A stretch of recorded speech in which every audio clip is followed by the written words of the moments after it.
عرض ادب خدمت شما دوستان عزیز، دوستان و دوستداران دوره نتورک پلاس از کانال سیس پرو. دوستان عزیز، ما در درس‌های گذشته در قسمت وسایل رفرنس مدل اپلیکیشن و لیر و سیشن لیر صحبت کردیم.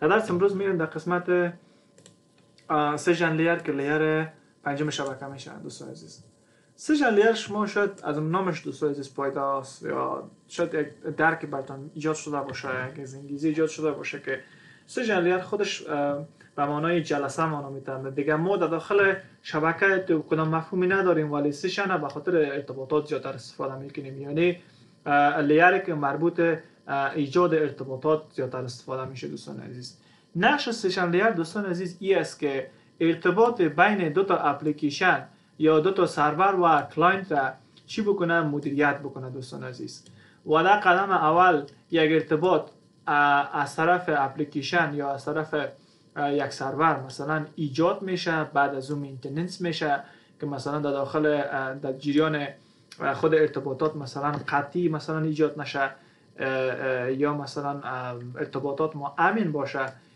بعد از اینکه مثلا ارتباط ما مثلا ایجاد شد، او در کدام زمان مثلا قطع شود. درست است؟ مثلا شما فرض کنین که یک نفر شما مثلا در دفترتان مثلا مسئولیت میتین و میگین که تو مثلا چی بکو، مثلا یک جلسه را برقرار بکو که مثلا دو تمام کارمندا مثلا بیاین مثلا اشتراک بکنن و بعد از اینکه مثلا جلسه را برگزار کردی آژندا مثلا چی باشه و جلسه را مثلا مدیریت بکو. بعد از جلسه تا مثلا در این تایم زمان یا در این تایم فریم مثلا تو رو چی بکو، خلاص بکو. درست است؟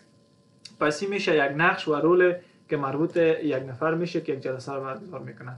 ولی در داخل نتورک یا در دنیای نتورک ما دوستان عزیز تمام مجموعه پروتکل‌ها و اپلیکیشن هایی که به خاطر ارتباطات در بک اند شبکه در بک اند اپلیکیشن ها استفاده میشه، تمامش در روی سیشن لیر تعریف شده. دوستان عزیز، خب به خاطر از اینکه یک مثال واضح داده بتونم، بیاین که بریم یک یوتیلیتی یا یک تولز به خاطر ترابل شوتینگ زیاد استفاده میشه و خاطر مانیتورینگ هم زیاد استفاده میشه، بیاین که رو براتون نشان بدم و روی از اون مثلا بریم ما نشان بدیم که سیشن لیر از داخل خود پی سی شخصی ما با سرورایی که جانب مقابل است چه رقم ارتباطات را برقرار میکنن و کدام پروتکل استفاده میشه. درست است؟ خب من از این قسمت میام کلید استارت به همراه آر پرس میگیرم و در این قسمت میام اینجا سی ام دی قبل از قبل نشسته، من سی ام دی رو کلیک میکنم و اوکی میگم. درست است؟ سی ام دی رو اوکی گفتم، بر من صفحه سی ام دی واز میشه. صفحه سی ام دی که واز شد دوستان عزیز، ببینید چند تا نکته رو من براتون میگم قبل از اینکه پرکتیک بریم کار بکنیم. براتون بگم دوستان عزیز، ما یوتیلیتی یا تولز را کار میکنیم به نام نت استیت یاد میشه. دوستان عزیز که اکثرا انجینیر سایبر و کسایی که آی تی ادمین هستن از این 100% مطمئن هستم که استفاده کردن. دوستان عزیز که نت استیت اکثرا با دو کانسپت بیشتر استفاده میشه. البته بعد که منظورم استفاده میشه، خب ما زیادتر من خودم شخصا به خاطر این دو کانسپت زیاد استفاده کردیم که یکی مانیتورینگ است یکی مانیتورینگ است دوستان عزیز و دیگه‌ش هم مثلا سکیوریتی است و به خاطر سکیوریتی استفاده میکنم ازش اکثرا در شبکه. خب باید منظور استفاده میشه چه رقم؟ مثلا ببینید در مانیتورینگ شما تمام ترافیک در داخل شبکه تان، شما فرض کنید که آی تی ادمین هستین یا آی تی انجینیر هستین. درست است؟ دیگه مسئولیت تمام شبکه با شماست و تمام ترافیک های شبکه من حیث یک آی تی و شما باید معلوم باشه. درست است؟ دیگه شما مثلا یک فول ایده ازی دارین که کدام ترافیکا در داخل شبکه شما این میشه و کدام ترافیکا مثلا از داخل شبکه شما اوت میشه. درست است؟ به این شکل شما از نت استیت مثلا میفهمین که تمام ترافیکی که مثلا از داخل شبکه شما این و یا اوت میشه را مثلا ببینید.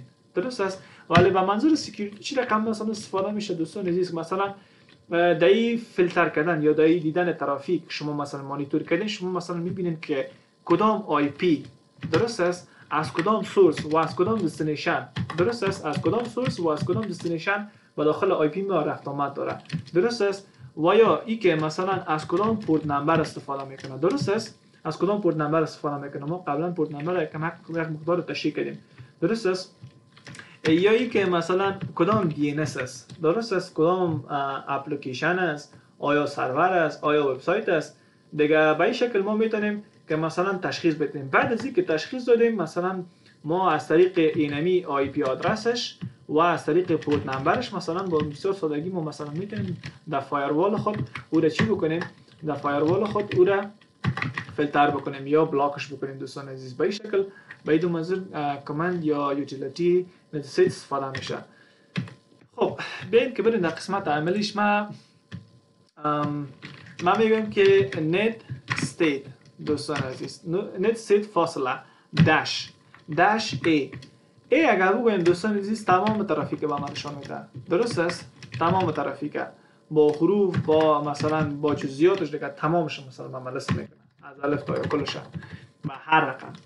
ولی اگر من مثلا نیاز دارم که مثلا بفهمم که تمام آی پی هایی که در داخل شبکه ما این و اوت میشه تمام از اونا رو به من لیست کو، با من مثلا میگم نت استیت فاصله داش ان. درست است، ان با تمام مثلا یعنی نمریک تمامش به صورت نمریک به من نشان میده. درست است. یا اگر من مثلا بخوایم که تمام این ترافیک شبکه ما را به صورت DNS نشان بده، باز من مثلا از اف استفاده میکنم، net state /f ببخشید dash f. اف اگر استفاده کنم باز تمام ترافیک ما را به صورت دومین نشان میده که مثلا باز دومین مثلا امکان داره که گوگل باشه، مثلا بفرض google.com این شکل با کلش نشان میده، یعنی کلش به صورت دامنه‌ای نشان میده. یا هم ما مثلا اگر بخوایم که بفهمیم که مثلا یک ارتباط ما یک اپلیکیشن ما در پروسسور ما با کدام مثلا PID مثلا فیلتر میشه، باز او را از نت استیت او استفاده میکنم که بازی به ما تمام PID ها را نشان میده. دوستان عزیز، PID چی است؟ PID مخفف پروسسور یا پروسس آیدی است که اونمو نوبتی است که اونمو اپلیکیشن در داخل سی پی ما چی میشه؟ پروسس میشه. خب ما میایم شاید یکم وقتم بگیره دوستان عزیز. نت استیت ای میگم انتر میکنم، یک کمک بوده وقتم میگیره به خاطر که اسکن میکنه در داخل شبکه ما خود پی سی ما. خب یک مقدار منتظر میباشیم دوستان عزیز. بعد از او تمام از اینا رو مثلا تشریح میکنیم که با چی منظور استفاده میشن و چی خوبی را به ما داره دوستان عزیز.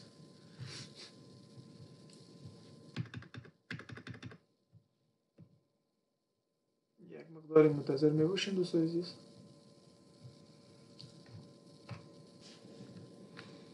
خب ببینید اسکن شبکه ما مثلا یا اسکن پی سی ما خلاص شد، باز داخل شبکه امکان داره که مثلا هزاران ارتباط برقرار باشه. ببینید ولی ما چون نت استیت ای گفتم دیگه از الف تا یا کلش به صورت نمریک و الفابتیک و DNS کلش به صورت یکسان مثلا کلش یک جای بر ما کلش لیست کرد. درست است. حالا ما مثلا اینا چی رقم تشخیص بدیم؟ اینا چی هستن؟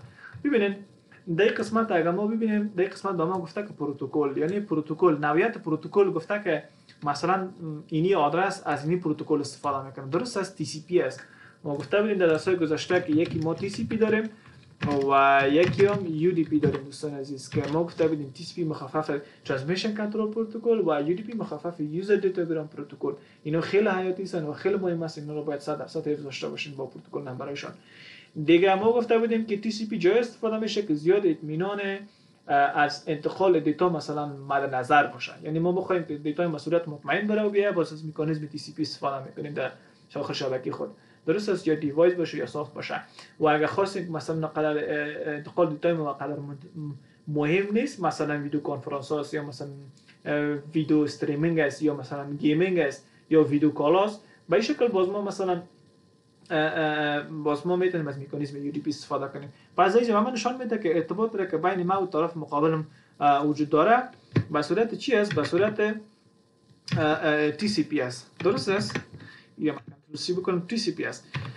خب من در قسمت از اینجا فهمیدم TCP بعد از این برام میگه که لوکال آدرس چی است. این پروتکل نمبر شد و این لوکال آدرس. لوکال آدرس هدفی است که در داخل شبکه ما کدام آدرس است، از بیرون که آمده با کدام آدرس است. درست است، و کدام پورت نمبر در داخل پی سی ما استفاده میکنه. حالا اینی دیگه شما فرض کنید که یک سرویس از طرف گوگل است، یک سرویس از طرف اپلیکیشن است، چی واتساپ باشه، چی مثلا گوگل باشه، چی وایبر باشه، یا حالا مثلا هر اپلیکیشن باشه اون آدرسش مشخص و نمود داخل پی سی است، درست است.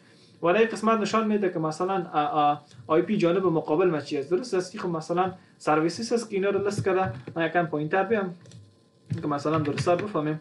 ببینید در قسمت پوینتر میام، در قسمت مثلا ببینید که نشان میده اینی ایده کم خطر بکنم. در قسمت به من نشان میده که آی پی آدرسی که از بیرون میآید 4.213.25.241 است که در حقیقت یک پابلیک آی پی آدرس است، درست است. و از کدام محیط میاد؟ از محیط HTTP میاد، یعنی این نشان میده که صفحه وبسایت است دیگه. این صفحه وبسایت است یا حالا این اپدیت است، هر چیزی که هست سویس. این رو باز بعدا معلوم میکنیم. خب دیگه حالتی که مثلا ارتباط ما از جانب مقابل است به حالت استابلیش است. ببینید چند تا حالت در اینجا خیلی مطرح است، خیلی مهم است. یکی از اونها دوستان اینجا ببینید که در اینجا نشسته است لیسنینگ به این معنی که من منتظر دریافت یک دیتا از جانب مقابل هستم، درست است. یعنی این سرویس های هستن که اینا سرویس های ثابت هستن داخل پی سی ما مربوط به ویندوز میشن و اینا منتظر چی هستن؟ منتظر اپدیت هستن. مثلا خود ویندوز ما مثلا ماهانه یا هفته‌وار مثلا مایکروسافت یک پچ رای میکنه، درست است، پچ سکیوریتی یا پچ اپدیت مثلا رای میکنه دیگه. اینا همیشه آن هستن، اگه من خواسته باشم باز اینا رو میتونم آف هم بکنم. آن هستن و منتظر گرفتن دیتا هستن دوستان عزیز. با به شکل هر سرویس باشه دیگه. استابلیش به چی مونه؟ به این مونه که مکد سرور مقابل خود یا جانب مقابل خود اپلیکیشنی که است کدش وصل هستم و دیتا در حال سند و ریسیو است و ارتباطات ما فعال است دوستان عزیز. یعنی استابلیش به این مونه. دیگه ببینین که دیگه در کدام حالت بودم میتونم مثلا ببینید اینجا کلوز ویت است دوستان عزیز. کلوز ویت چی معنی؟ کلوز ویت به این معنی که جانب مقابل ارتباط خود با ما قطع کرده و ما منتظر ایجاد ارتباط هستیم. و این که در لیسنینگ چی فرق داره؟ این ارتباط وجود داره و ما منتظر دریافت دیتا هستیم. ولی ویت به این معنی که ما منتظر عزیزیم که جانب مقابل جواب بده، درست است. کلوز ویت به این شکل. و تایم ویت به این معنی که اینی اپلیکیشن در اینجا هر چیزی که هست این رو ما بعدا اسکن میکنیم، اینی در خط یک تایمر برش ست شده که در یک زمان مشخص با اینی ارتباط با چی شود؟ قطع شود دوستان عزیز. پس اینی حالتایی شد که ما ارتباط بک‌اند در داخل اینی سرویسز نشان میدیم. و اصل محتوای دیتای ما که از دوستان عزیز ما قسمت یوتیلیتی نتستیت به شما میخواستم نشان بدم همین است که ببینید در بک‌اند شما مثلا اینجا ارتباط دیگه شما مثلا خودتان اختیاری مثلا انتخاب نمیکنین. باز البته باز فرق میکنه. شاید مثلا شما اپلیکیشن داشته باشین ارتباطاتتون با بیرون مثلا فیلتر کنین یا مثلا در فایروال مثلا پورت نمبرها و آی پی آدرس های اینا مثلا با فیلتر کنین، او باز فرق میکنه. ولی در اینجا ببینید که در بک اند یک شبکه، در بک اند یک اپلیکیشن ببینید که ارتباطات استابلیش میشه، ایجاد میشه و منتظر دیتا میباشن و در یک زمان مشخصی چی میشه؟ قطع میشه دوستان عزیز. که تمام از اینا اینمی پروتکل مثلا تی سی پی است و نوع ارتباطاتشان تمامشان مثلا و اپلیکیشن هایی که مثلا استفاده میکنن مثل این واتساپ تمامشان مثلا در داخل اینستیشن لیر چی میشه؟ تعریف میشه دوستان عزیز. یکم بیشتر درباره از نتستیت بفهمیم. تا این قسمت فهمیدین دوستان عزیز. ما از این قسمت گفتیم که پورت نمبرش در اینجا نشان داده میشه، در اینجا آدرس خود ما در داخل شبکه ما که است، اونمو سرویسز یا اپلیکیشن آدرسش دیگه چی است و آدرسی که از بیرون سرورش میاد او چی است و حالت ارتباط ما رو با ما در این قسمت ها نشان میده، لیست میکنه، درست است. پس ما ببینید دیگه در یک کامند ساده ما مثلا میتونیم ببینیم که خود شبکه ما کدام سرویسز میره و کدام سرویسز میاد. یکی از اینا رو مثلا ببینید، یکی از اینا رو مثلا ما در نظر میگیرم. ببینید میگه که ارتباط تو با جانب مقابل تی سی پی است، آی پی آدرسی که در داخل پی سی تو استفاده میکنه اینمی 192.168.1.101 است، یعنی از آی پی آدرس خود ما استفاده میکنه. دیگه از کدام پورت نمبر استفاده میکنه؟ 60420. درست است که پورت نمبرها رو گفته بودم که ما مثلا وقتی که اپلیکیشن ها مثلا باشه اپلیکیشن ها از پورت نمبرها استفاده میکنن. ما یکی گفته بودیم که فیزیکال پورت داریم و دیگه یکی مثلا لاجیکال پورت که در حقیقت اینا رو ما گفته بودم که لاجیکال پورت هستن و پورت نمبر به این معنی است. و سرویسی رو که استفاده میکنه ببینید واتساپ است، میبینید و از کدام پروتکل استفاده میکنه؟ پروتکل HTTP. یعنی این نشان میده که یک اپدیت از طرف وبسایت واتساپ به اینمی اپلیکیشن که من فعلا در داخل چیز خود دارم، در داخل خود پی سی خود دارم که دزینی در حالت ارتباط هستند دوستان عزیز. و میبینین که حالتشون در این سیشن چی است؟ کلوز ویت است. یعنی از طرف سرور در وجه دیگه فعلا در من چیزی سند نمیشه، چیزی اپدیت رایی نمیشه و ارتباط من که دزو برقرار است و من منتظر از این هستم که او کدما ارتباط برقرار بکنه دوستان عزیز. به این شکل ما مثلا میتونیم تمام شبکه خودم مانیتور بکنیم و بفهمیم که در کدام قسمت کدام آی پی آدرس، کدام پورت نمبر درست است و کدام دستینیشن بالفرض مثلا شاید کنین این دستینیشن آی پی طرف است دیگه، از کدام پروتکل استفاده میکنه، آیا ارتباطش که ما فعلا وصل است نیست، مثلا میتونیم ایره تشخیص بدیم دوستان عزیز. یا به لحاظ سکیوریتی چی رقم، مثلا شما فرض کنید که یکی از این آی پی آدرس ها مثلا سسپیشیس می باشه، درست است؟ این آی پی آدرس شما هیچ وقت مثلا در داخل شبکه‌تون استفاده نکردین، درست است؟ مثلا می‌بینید که 192 از آدرس خودتون استفاده میکنه، در داخل شبکه‌تون از این پورت نمبر استفاده میکنه و از بیرون به این آدرس میاد. خب مثلا این شما مثلا میتونید که باز از طریق اینی پورت نمبر که در داخل فایروالتون است این میره بلاک بکنین یا از طریق اینی آی پی آدرسش، درست است؟ به این شکل شما میتونید با کانسپت سکیوریتی ایره استفاده بکنید. و یک مقدار ببینید میریم یک مقدار قسمت شکمک برای عمیق‌تر مثلا کار میکنیم دیگه، حالاتایش میبینیم باز گپ خود دیگه تمام میکنیم دیگه. دوستان عزیز ما میایم در قسمت پایین تا این قسمت فهمیدیم، ما میایم حرکی بالا رو میزنم کامنت که قبلا ظاهر شده بود میام ما مثلا میخوایم که تمام به شکل دیگه زیاد جزئیات نبه، مثلا البته اینجا فراموش کردیم که اینجا براتون بگم دوستان زینی رو میبینید که شما آی پی آدرس های ورژن 6 است با پورت نمبرایشان دوستان عزیز. دیگه در این قسمت ببینید ما مثلا نت استیت ان میگیریم که تمام آی پی ها رو به ما نشان بده دیگه. ما مثلا زیاد نمیخوایم این رقم جزئیاتشان بده، تمام اون ترافیکایی رو نشان بده که آی پی آدرس دارن، درست است؟ ما این ان میگیرم و انتر میکنم. اینجا میبینید دیگه تمامش اینجا مثلا دی ان اس واتساپ و گوگل چیزا نشان نمیده، تمامش بر اساس آی پی آدرس فیلتر میکنن، درست است؟ با پورت نمبرایشون. دیگه ما مثلا میخوایم که به صورت F یا تمام آی پی آدرس هایی رو به من نشان بده یا ترافیک هایی رو به من نشان بده کلش شکل دیمین دارن، درست است؟ این ما وقتی کلیک کنم مثلا اینجا میبینه نه اینی آی پی آدرس هست میگه که از license.pariform.com میاد، درست است؟ که مثلا فکر میکنم مربوط مایکروسافت ویندوز میشه، از طریق قضیه اپدیت میاد، درست است؟ این کل شب ببینیم مثلا کل شب به صورت دیجا به صورت آی پی دیجا به صورت دی ان اس هم چی میکنه این دات نت میبینیم واتساپ سی دی ان این چیز دات نت مثلا تمام شب عمل است میکنه با استثنای اکانت هایی که مثلا اینجا آی پی آدرس میاد. اینجا مثلا ببینید گوگل یوزر کانتنت دات کام اینی از مثلا از گوگل میاد اینی از این وبسایت آدرس میاد بر صورت صحیح است. تمام شب داش اف تمام شب به صورت دی ان اس.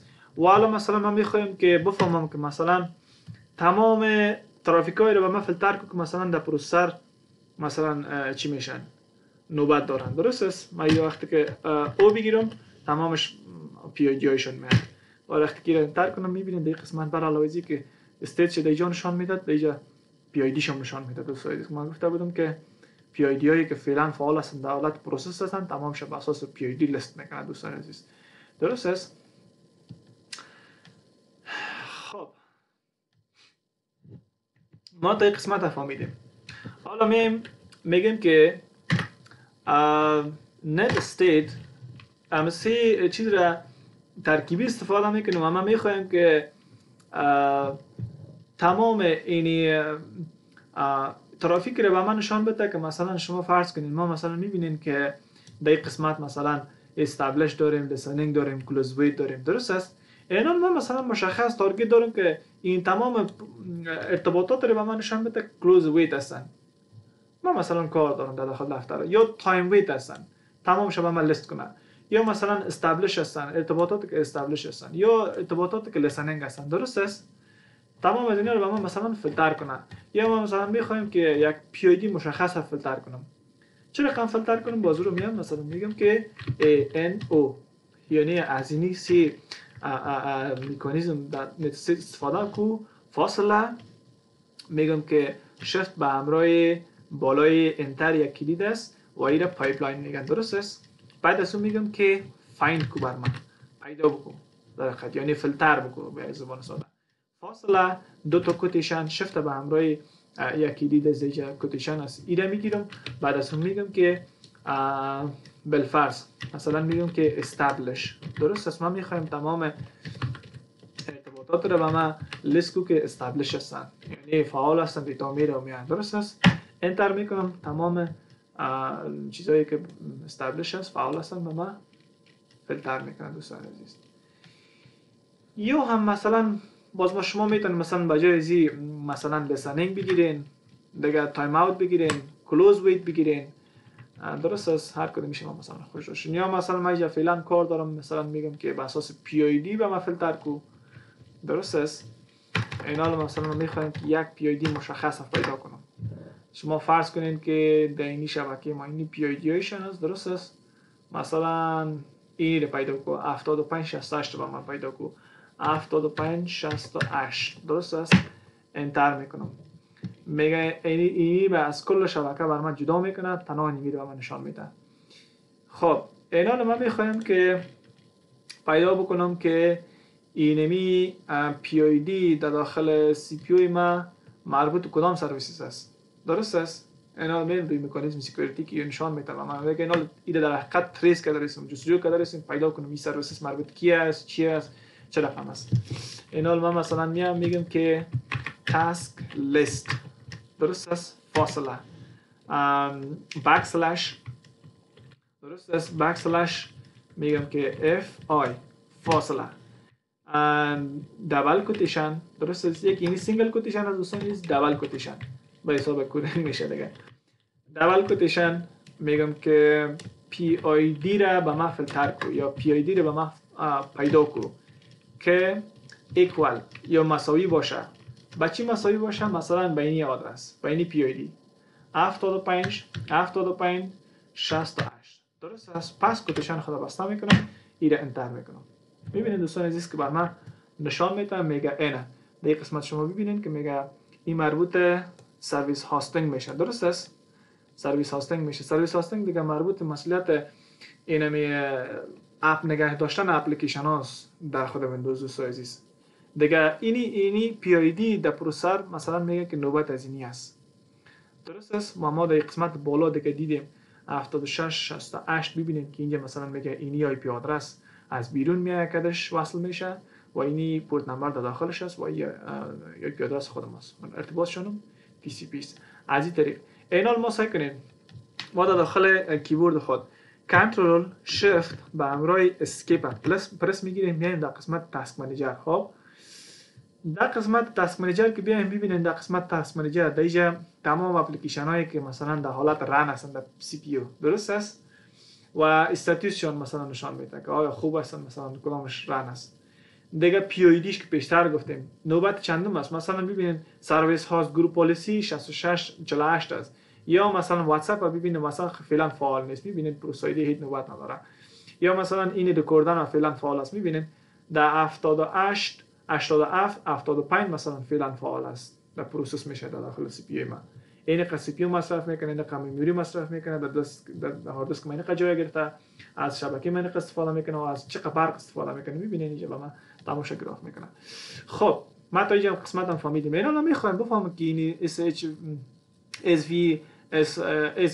SVC هاست مربوط چی است. درست است؟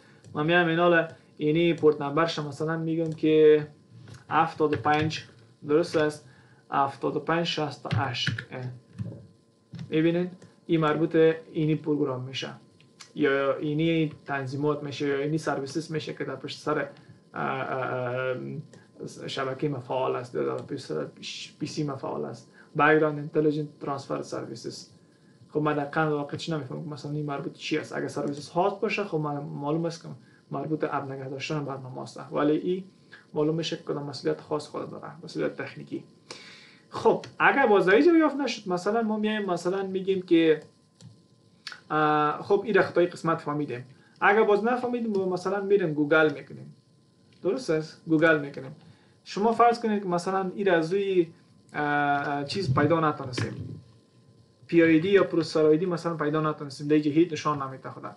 باز ما میایم مثلا در قسمت گوگل میم اول خود یک آی پی رو مثلا نشان بدیم امیر پیدا میکنیم. مثلا ببینین که 7568 مثلا این آی پی کپی میگیریم. درست است؟ پورت نمبر شده که میمونه من. خب من مثلا شما این رو فرضی کار میکنیم، این رو کپی میگیریم، کنترل سی میام در قسمت گوگل و در این قسمت میگم که IP info سیس IP info وبسایت های را که چند تا فیلتر کنم کدام از اینا این را میگیریم این را میگیریم. خب در است سرویس از اینا هر کدامش مختلف از دوستای عزیز. در این قسمت من میام IP خود پیست میکنم. وقتی که پیست کردم اینجا میگم که get info بازی رو دیگه با ما فیلتر میکنن، تمام جزئیاتش نشان میده. یک سکیوریتی مکانیزمش هست ایره خدا کنه اینترنت مکان نباشه ایره زود فیلتر کنه. خب میره فیلتر کرد. ببینید میگه ای آی پی آدرس که مثلا تو چی کردی میگه مربوط چی است؟ گوگل یوزر کانتنت است. درست است؟ اینجا مربوط گوگل است. دیگه ایس نمبر مثلا شما باز در درس ادوانس اگر ما ان شاء الله برنامه نیاز شد دوستا خواستن باز ان شاء الله سر پیپرهای سی سی پی هم صحبت میکنیم. دیگه ایس نمبر مربوط اونمو ساحه آی پی آدرس هایی که مربوط راوتینگ های کلان میشه، مثلا بی جی پی و ایس نمبر شون. درست است؟ اینی مربوط از اون است که در کدام ایس نمبری فعالیت میکنه. دیگه ارتان بگویم که تا این دیگه قسمت گوگل مپ شما نشان میده دوستان عزیز. باز اگر نیاز داشته خیلی خوب یک وبسایت است. مثلا میگه که در کشور یونایتد استیت است.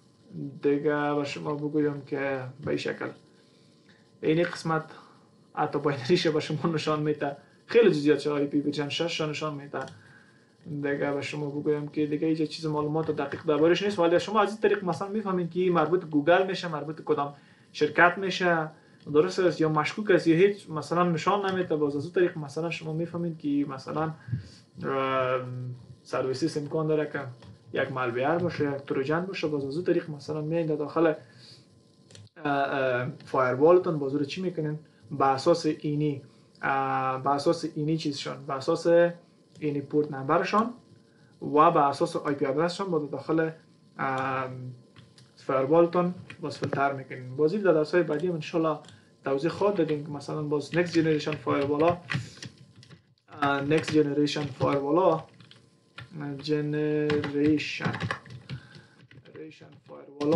باز به اساس اپلیکیشن هم مثلا میتونه فایروال فیلتر کنن. مثلا واتساپ درست است؟ واتساپ هم مثلا میتونیم که باز فیلتر کنیم، یا فیسبوک مثلا، یا مثلا تیک تاک درست است؟ به اساس اپلیکیشن هم باز میتونیم فیلتر کنیم، یا مثلا به اساس رنجشون مثلا فیلتر کنیم. حالا مثلا ببینید واتساپ یک تا آی پی نداره، مثلا 6 تا آی پی داره. درست است؟ از 6 تا آی پی مثلا رنجش مثلا کلا رنجکی فیلتر کنیم. میبینید مثلا در فایروالایی که مثلا کلاسیک هستن یا مثلا آی پی بیس هستن اینا باز نمیتونن رو فیلتر کنن. درست است؟ باز این کانسپت های بعدی سر اینا صحبت میکنیم. خب ببینید هدف ما چی بود دیگه؟ هدف ما از این بود دوستای عزیز که ما نشان بدیم که نت استیت یک یوتیلیتی بسیار عالی است در قسمت مانیتورینگ شبکه ما. به ما نشان میده که یک ارتباط داخل شبکه ما از کجا میاد، به کجا میره، با کدام پورت نمبر داخل میشه و با کدام پورت نمبر مثلا اوت میشه. درست است؟ و حالتی که ما کدش داریم آیا سرور است، آیا مثلا وبسایت است، آیا اپلیکیشن است، چی است و ارتباط ما کدش چه رقم است. درست است؟ استابلیش است، کلوز بیت است، چه رقم است. یک یوتیلیتی بسیار خوب است دوستان عزیز در قسمت مانیتورینگ شبکه. بسیار کمکتان میکنه دوستان عزیز. باز اگر نیاز شد از استفاده بکنید 100%. خب از این قسمت میگذاریم پس میریم در قسمت سلاید خود دوستان عزیز. در قسمت سلاید ببینید تا این قسمت ما کانسپت سیشن لیر مثلا تا یک اندازه را تشریح کردیم و گفتیم که یک ارتباط ایجاد میشه، مینتیننس میشه و ترمینیت میشه دوستان عزیز. دیگه مفهومی که در این قسمت مطرح میشه سینکرونایزیشن است. سینکرونایزیشن به این معنی که دو طرف هماهنگی میکنن با یک نوعی از انواع. درست است؟ و یک چک پوینت ایجاد میکنن به خاطر از اینکه دیتا به صورت مکمل سند و رسیف شد. درست است؟ این ما چه رقم براتون بگویم؟ به اینکه یک سناریو رو مثلا براتون تشریح کنم. ببینید دو تا پی سی داریم. درست است؟ دو تا پی سی داریم. اینا مثلا میخواین که یک دیتا رو مثلا از یک سورس به یک دستینیشن مثلا انتقال بدن. درست است؟ شما فرض کنید که اینی یک دیتایشون باشه. درست است؟ اینی یک دیتایشون باشه. اینا ما ایره مثلا توتا میکنم به این شکل 3 توتیش میکنم. شما فرض کنید و حجم از این مثلا میگم که مثلا اینی 400 ام بی است. درست است؟ فرضی میگیم و ایره مثلا میگیم که پی سی A و ایره میگیم که پی سی B. درست است؟ اینا مثلا میخواین که حالا سرور باشه یا کلاینت باشه، هر کدومش که باشه مثلا اینا بالاخره میخواین یک دیتا را انتقال بدن. درست است؟ خب اینا سشن لیر چی مسئولیت داره؟ سشن لیر مسئولیت از این داره که بر علاوه از اینکه از این ارتباط برقرار کرد، میاد یک سینکرونیزیشن هم میکنه که از جانب مقابل. مثلا چه رقم؟ مثلا از این سورس به این دستینیشن 400 ام بی دیتا انتقال پیدا میکنه. درست است؟ سر هر کدام از اینا مثلا این 400 دیتا را یک توتی دیگه میکنیم شه دوستان عزیز 4 تا شد. درست است؟ مثلا شما فرض کنید که 100 ام بی. درست است؟ 100 ام بی در قسمت 100 ام بی در قسمت و 100 ام بی در قسمت. اینا رو شما فرض کنید که دیتا از این میآید در پی سی بی. مثلا شما فرض کنید که تا کدام قسمت میآید؟ تا اینی قسمت میآید. تا این قسمت مثلا به جانب مقابل به پی سی بی میرسد. درست است؟ شما فرض کنید که دیگه اینی مثلا تا اگر فایل دانلودی باشه یا ارسالی باشه مثلا تا 80 رسیده در این سیکشن. پس اینمی سشن لیر سشن خود چی میکنه؟ ریستارت میکنه و دیتا را از صد دوم شروع میکنه. یعنی 100 رسیده ایره دریافت میکنه، درست میکنه. درست است پیش خود و صد دیگر پس اثر تا 80 رسیده بود، پس ایره اثر چی میکنه؟ ریسیوش شروع میکنه. یعنی مثلا مثال شما رو براتون بگم، دانلود منیجرتون شما دیده باشین. در قسمت وقتی که دانلود میکنین یا برق میره یا اینترنت قطع میشه، یک وقت مثلا پس سرش کلیک میکنین ریزیوم میکنین. ریزیوم چیکار میکنه؟ در حقیقت اینمی کار سشن لیر میکنه و یک سینکرونایزیشن دیتا یک سینکرونایزیشن بین شما و سرور مثلا ایجاد میکنه و هدف از این است که پس از اون قسمتی که دانلود فایل مثلا لاست شده یا گم شده کم شده او رو پس از اون قسمت ریپیر کنه و دانلود ادامه بده و به همین شکل میاره مثلا تمام فایل ها رو به صورت مکمل چی میکنه؟ دانلود میکنه و در هر قسمت یک چک پوینت رو مثلا ایجاد میکنه. در این 100 ام بی یک چک پوینت، در این 100 ام بی یک چک پوینت، در این 100 ام بی یک چک پوینت، در این 100 ام بی یک چک پوینت.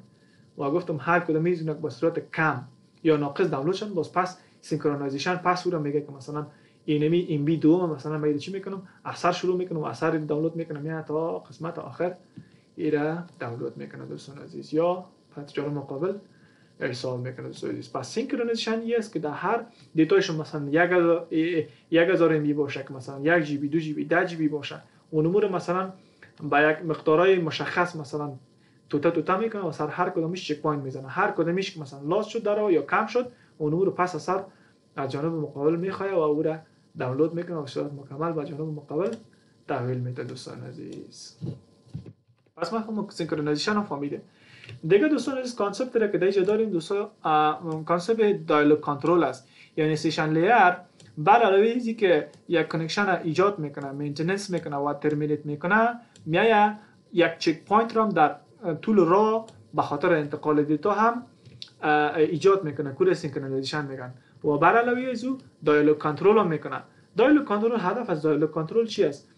ما دوستان عزیز در دنیای نتورک چند تا اصطلاح داریم. این اصطلاحات را یا مکانیزم‌ها را شما باید بلد باشین. یکیش سیمپلکس است دوستان عزیز.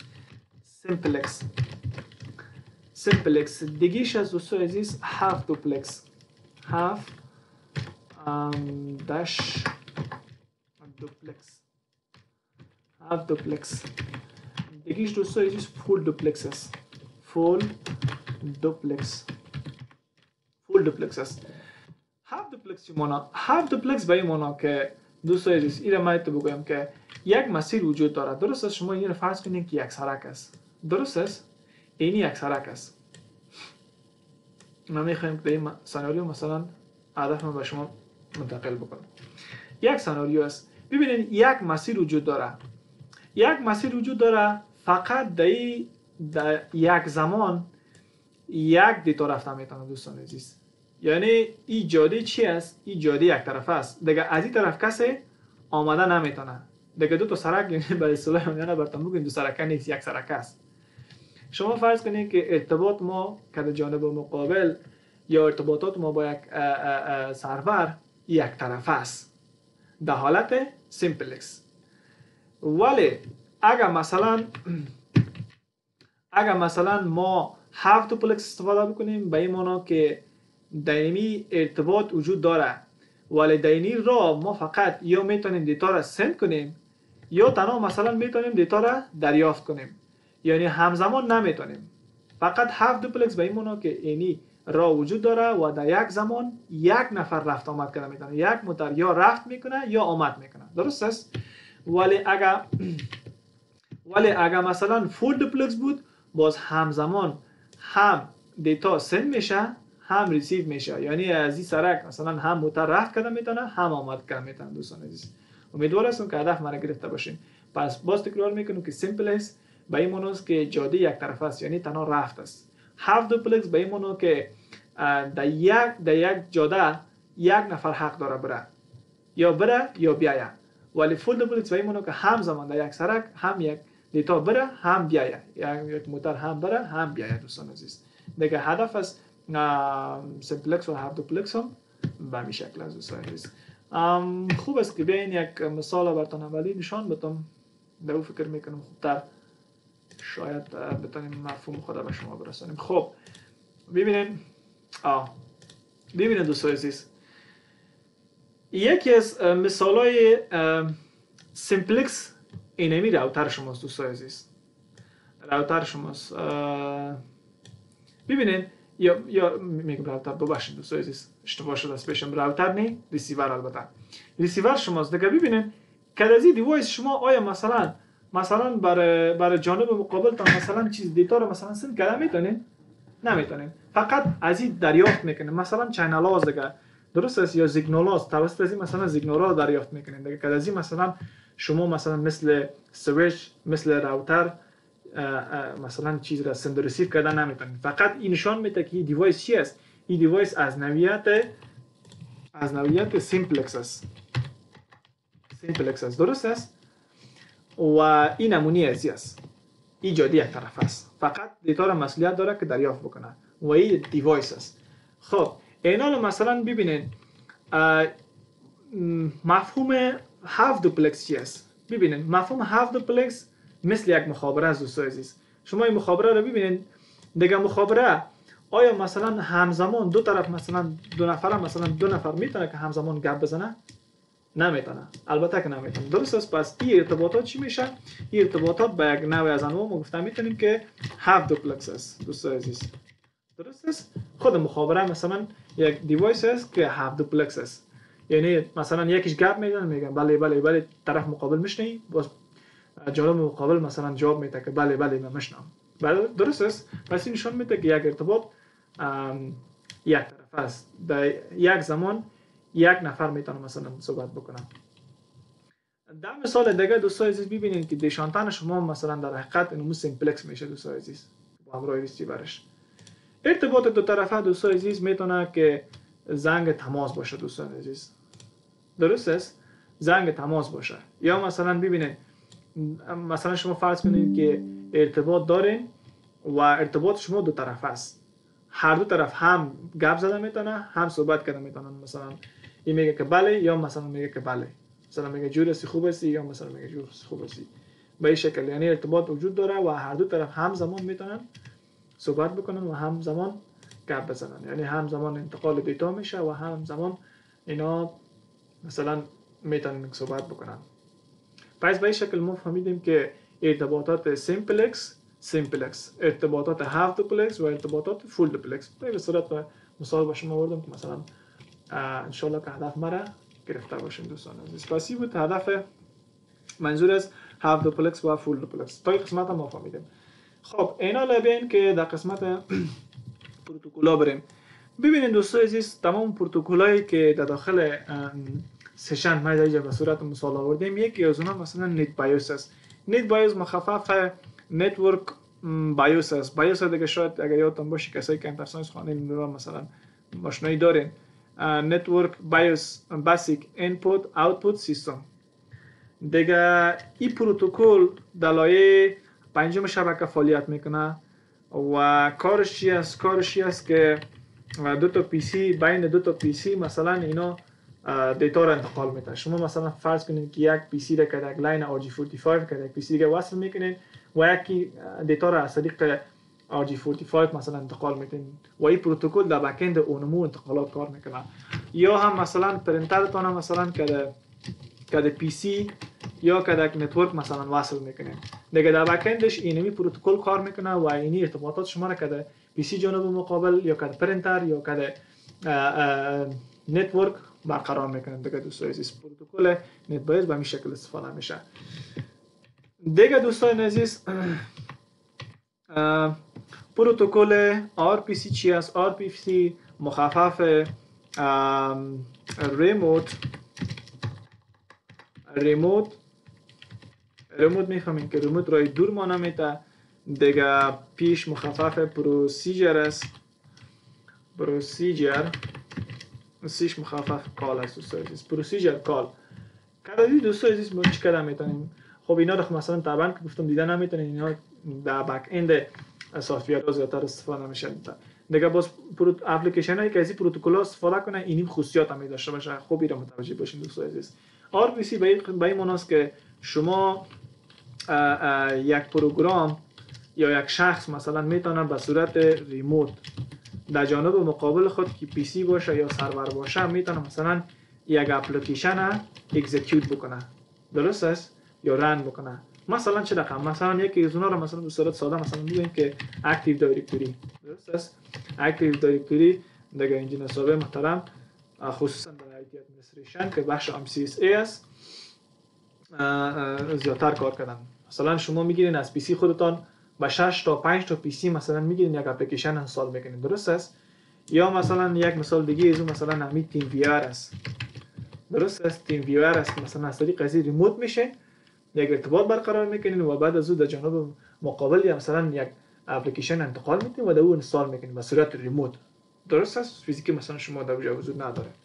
پس RPC هم مخفف ریموت پروسیجر کال است که اپلیکیشن هایی که خصوصیت دارن نظرهای دور میتونن در داخل جانب مقابل خود که پی سی باشه یا سرور میتونن یک اپلیکیشن اکزیکیوت کنن یا اجرا کنن. دیگه پروتکل که در این سیژن لیر پنجم تعریف شده پی پی تی از دوستان عزیز. پی پی تی پی است که پی اولش مخفف ایتا میگن که پوینت تو پوینت تانلینگ پروتکل است دوستان عزیز. پروتکل است دوستان عزیز. پوینت تو پوینت پروتکل است که در حقیقت استفاده از این پروتکل بیشتر در وی پی ان است دیگه دوستان عزیز. در وی پی ان است، یعنی از بستر اینترنت، درست است، از بستر اینترنت یا از بستر مایکروویو از بستر مایکروویو توسط یک آی اس پی مثلا یا یک شرکت مثلا خصوصی به شما فراهم شده، شما میین مثلا چندین برانچ تونه مثلا با هم وصل میکنین، درست است. و به صورت وصل میکنین که ارتباط شما را کسی ترک کرده نتونه، اسکن کرده نتونه و شما را آی پی تونه کسی دیده نتونه. با این منظور استفاده میشه دوستان عزیز. پس پوینت تو پوینت تانلینگ هم فهمیدیم. دیگه مفهوم پوینت تو پوینت مثلا شاید شما شنیده باشین اکثر آی اس پی های کسایی که در خانه اینترنت فعال میکنه مثلا با شما میگن که مثلا پوینت تو پوینت تانلینگ چی است؟ مثلا ببخشید پوینت تو پوینت چی است؟ پوینت تو پوینت به این معنی که تا نقطه روبروی هم با هم وصل میشه، یا یک سرور با یک سرور دیگه، یا دیوایس با یک دیوایس دیگه، یا یک آنتن با یک آنتن دیگه. این مفهوم پوینت تو پوینت میشه دوستان عزیز. و پوینت تو پوینت تانلینگ به خاطر وی پی ان استفاده میشه. خب در قسمت SIP یکی از دیگر پروتکل است. یک دیگر از پروتکل ها که SIP است مخفف سیشن اینیشیشن است اگر اشتباه نکنم. اینیشیشن این یک چیز دیگه شد. اینیشیشن پروتکل است دوستان عزیز. پروتکل هم پروتکل پروشش میکنیم. سیشن اینیشیشن از دوستان عزیز که دایی اپلیکیشن هایی که مثلا فعالیت میکنن خصوصیاتشان قسم است که یک سیژن مثل این خود سیژن لیر استابلیش میکنن، مینتیننس میکنن و ترمینیت میکنن و این خودشان در حقیقت یک نوع پروتکل است دوستان عزیز. خب دیگه پروتکلی که در سیژن لیر تعریف شده اسکیول سیژن است که اسکیول سیژن دیگه زیادتر شما شاید دیده باشین دوستان عزیز. خوب از یک مقدار دربارش بگویم که اسم مخفف استراکچر structure query language است دوستان عزیز. language یک زبان است که به خاطر سرچ و جستجو در داخل یک دیتابیس استفاده میشه دوستان عزیز که ما از نامش شاید شما شنیده باشین. مثلا اپلیکیشن هایی که در اساسیات مشهور هستن مثل خود اسکوئل سرور است دیگه، اینا در بخش دیتابیسینگ استفاده میشه، دیگه اینا بازار پرپوز استفاده میشن. یا مثلا مای اسکوئل است، درست است، مای اسکوئل است، اینا به خاطر چی استفاده میشن دیتابیسینگ. دیگه فکر میکنم که اوریکل است اگر اشتباه نکنم. دیگه اپلیکیشن های انترپرایز زیاد هستن، اینا در بخش انترپرایز کار میکنن و در اون قسمت هایی که یادتان باشه گفتم مین فریم کامپیوترها کار میشه در بانکینگ و به خاطر مدیریت دیتایشون در حقیقت از این مایسکل سرور استفاده میکنن دوستان عزیز. و اینجا در قسمت سیژن لیر چطور ایرا آوردن؟ در قسمت سیژن لیر به خاطر آوردن که شما مثلا یک ارتباطتان مثلا از یک پی سی به یک سرور مثلا دیتابیس مثلا وصل میکنید، درست است؟ این ارتباطات شما هم در سیژن لیر تعریف میشه و اینی پروتکلش دوستان عزیز که اسکیول سیژن هم مربوط از این میشه دوستان عزیز. خب در این قسمت فهمیدیم و دوستان عزیز دیتا یونیت ما باز هم در لیر سیژن هم یا لیر پنجم هم دیتای ما دیتا از دوستان عزیز. و در قسمت ترابل شوتینگ ببینید که اکثر مشکلات که زیاد پیش میشه به این معناست که دراپ دیتابیس کانکشن، مثلا شما نمیتونین که در دیتابیس مثل که بیشتر گفتم در اسکیول سرور مثلا یک دیتا را سرچ کنین، جستجو کنین، تحقیق کنین، دیلیت کنین یا مودیفای کنین، درست است؟ و دقیقاً شما میفهمین که مشکل در سیژن لیر است و کدام پروتکل مسئولیت داره سیژن اسکیول سیژن است. و دیگه مثلا مشکلی که مثلا شما در این لیر زیاد سر بخورین به این معنی است که تایم اوت ایشو ان وی پی ان اور ویدیو کالز، مثلا ویدیو کالای شما مثلا لکیج داره، درست است؟ یا گلیچ داره، قطع میشه، درست است؟ یا مثلا در وی پی ان شما اکثرا کسایی که در تلفن استفاده میکنین دیدین دیگه مثلا یک لیست از کشورها رو مثلا به شما لیست میکنه، مثلا کشورهایی که فری وی پی ان دارن یکی یو اس ای است دوستان عزیز، یو اس ای است، دیگه جرمنی است و جرمنی است، دیگه یو کی است. اینا مثلا سرورهای فری زیاد دارن که از طریق از اینا اکثرا وی پی ان ها از سرویسز خود از طریق از اینا مثلا چی میکنن و او اپلیکیشنه که شما در داخل خانه استفاده میکنید به این معنی است که ارتباط شما مثلا شما فرض کنید که امیر متوسط بودم، مثلا شما فرض کنید یک پی سی یک تلفن دارین، درست است؟ و اینی هم یک سرور است. اینه شما مثلا در اینجا شما مثلا کد آی پی خودتان مثلا میدید، مثلا آی اس پی به شما یک آی پی داده، یک آی پی لوکال، و او از طریق آی اس پی خود مثلا ترک میکنه و انتقال میده به سرور جانب مقابل، مثلا 192.168.1. مثلا میگیم که یک، درست است؟ این آی پی خودتان است و در این نوع ارتباطات مثلا این کدینی آی پی شما رو مستقیم به این سرور گوگل، به سرور تیک تاک، مثلا به سرورهای گیمینگ پابجی باشه مثلا مستقیم میبرد، درست است؟ ولی باز وی پی ان چی کار میکنه؟ وی پی ان مثلا میاره این ارتباطات شما رو مثلا میاره که یک سرور دیگه از یک سرور دیگه ایره ترک میده، ایره مقطع کنم اینجا میام مثلا مثال براتون بگم، اینجا یک سرور دیگه است با این سرور ارتباطتون رو برقرار میکنه از این شکل به اینجا، باز از اینجا آی پی تون تغییر میده به سرور اصلی وصل میکنه، مثلا در اینجا کامنت باز مثلا یک آی پی پابلیک برش میکنه، مثلا میگه 10.224.10 مثلا .65 درست است. به این شکل باز اینی مثلا کسی که از ترک کنه باز نمیفهمه که این آی پی که مثلا تا اینجا اومده کی است. درست است. دیگه کانسپت مفهوم وی پی ان که شما داخل تلفنتون استفاده میکنید همین شکل است. مثلا اینی تلفن شما رو میاره عین در یک سرور داخل یو اس ای وصل میکنه، باز اینجا شوت میکنه میبره داخل سرور گوگل. یا پی سی شما رو ببخشید تلفن شما رو میاره در سرور در جرمنی وصل میکنه، باز اینجا شوت میکنه و سرورهای گوگل. به این شکل.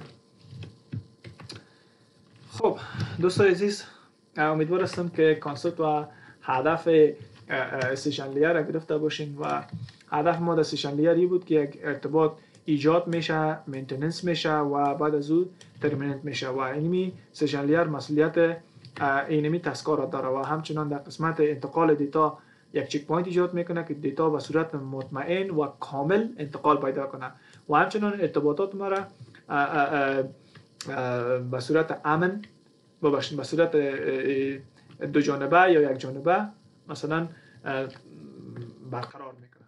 البته باز ما ایره بعدا در چی هم میخونیم، در ترانسپورت لیر هم میخونیم که در ترانسپورت لیر در اوج تعیین میشه اما در اینجا کنترل میشه. ببینید در اینجا دیگه تعیین نگفتن. این فرق باز شما یادتون باشه که باز اوج نگید مثلا که خب این چیز هم در اینجا هم در اوج. در اینجا فقط تعیین میشه، این چیز ببخشید در اینجا کنترل میشه، در اوج تعیین شده. اینا در قسمت هاف-دوپلکس به عنوان آخرین کلام یک چیز هم یاد مانه را کورم براتون نشان بدم، باز بعد از اون شما خداحافظ و بای بای. خب در قسمت کیبورد میام کلید استارت به همراه آر پرس میگیرم، اینجا سی ام دی است، میگم که NCPA، البته اینجا قبلا هم هست NCPA.cpl. درست است. دیگه من سرسی میام اوکی میگم، ای را باز میکنم. میخوایم که مفهوم اون فولد پلکس به صورت عملی براتون نشان بدم، باز بعد از اون ما خداحافظی میکنیم. ببینید من اینجا دیگه ادپترایی که دارم به خاطر انتقال اینترنت یکیش مربوط به بلوتوث است، دیگه اینی اینترنت اصلی است که به صورت لاین میره که اینترنت وصل میشه که یک شبکه. دیگه اینی اینترنت های وی ام ار است و اینی هم وای فای است که فعلا اینترنت میبینه از طریق وای فای میاد. خب اینا ما فولد پلکس هاف دوپلکس چه رقم براتون شما تو میاد در قسمت از این سرزی دبل کلیک میکنم. از این قسمت میگم کانفیگر و در قسمت ببینید در تنظیمات ادوانس میام و در اینجا ببینید بیاین که تمام سرویسز را که مثلا شما به خاطر اینترنت کار دارین در اینجا هست. من از اون قسمت میام و سپید و دوپلکس پیدا میکنم و سرچ کلیک میکنم، در این قسمت میام ولیوش میبینم. اینجا ببینید که اوتو نیگوشیشن است. اوتو نیگوشیشن به این معنا دوستان عزیز که ما ایره اتومات ماندیم. درست است. اتومات مانده میشه یا اتومات مانده میشه. اتومات چی معنا؟ یعنی به این معنا که اگر جانب مقابل ما یا پی سی مقابل ما یا سرور ما مثلا از اینترنت گیگ استفاده میکنه، درست است، یا سرعت اینترفیسش گیگ است، ایره اتومات اینترنت پی سی ما چی بکو؟ ایره مثلا گیگ بساز. درست است. حالا هر چی که ظرفیت داره ارتباط ما را گیگ بساز. یا مثلا اگر پی سی جانب مقابل مثلا سرعتش مثلا فاست است، درست است، از ما بیار مثلا اتومات چیکو اتومات خود پی سی ما بیار چیکو اورم فاست بساز. یعنی اتومات به این معنی است دوستان عزیز که این خصوصیت این فیچر در سویچ های جدید هم هست دوستان عزیز. فکر میکنم که در سویچ های 2960X و 2960L وجود داره این خصوصیت. اتومات خود است میکنند دوستان عزیز. بازی رو با شما میتونید تغییر بدین. خب به این شکل فعلا این به این خاطر اتومات است. اینا رو بیاین ببینید سکنید. اینجا نشان میده که ماکسیمم سرعت اینترنت ما مثلا سرعت ایترنت ما البته یا سرعت این پورت که در داخل هاردویر کامپیوتر است ماکسیمم سرعتش چقدر است؟ 1 جی بی و ارتباطش هم نوش رقم است فول دوپلکس است. یعنی همزمان من میتونم هم دیتا سند بکنم هم ریسیو بکنم از طریق اینمی پورت گیگ اینترنت ایترنت. درست است؟ یا مثلا 10 ام بی اگر جانب مقابل مثلا شما باز دیوایس ها امکان داره مثلا استفاده کنید سرعتش 10 ام بی باشه، بازی میایم مثلا اینمی پورت ایترنت تون تنظیماتش چی میمونه؟ 10 میمونه. اگر فاست باشه باز 100 میمونه. درست است که اینجا مثلا هم هاف دوپلکس است 100 ام بی و هم فول دوپلکس است که فول دوپلکس هاف دوپلکس و سیمپلکس براتون گفته بودم دوستای عزیز. درست است؟ با این شکل ما مثلا میره 10 گیگ نمیمونیم به خاطر که باز امکان داره اگر ما با جانب مقابل وصل شیم بازی کانفلیکت میته و ارتباط ایجاد نمیشه. اگر مثلا کانفلیکت چی بکنه دو تا متناقض باشه. اینجا ما 1 جی بی بگیریم دو طرف مثلا اینترنتش مثلا کامپیوترهای سابقه باشه، کامپیوتر سابقه 100 ام بی مثلا سپورت میکنه، باز ما نمیتونیم دو تا کامپیوتر وصل کنیم. درست است؟ پس ما اینو به خاطر بتونی که شیشه میمونه ویدیو اوکی میگم دوستای عزیز. خب الان یارو نگهدارتون باشه دوستان عزیز.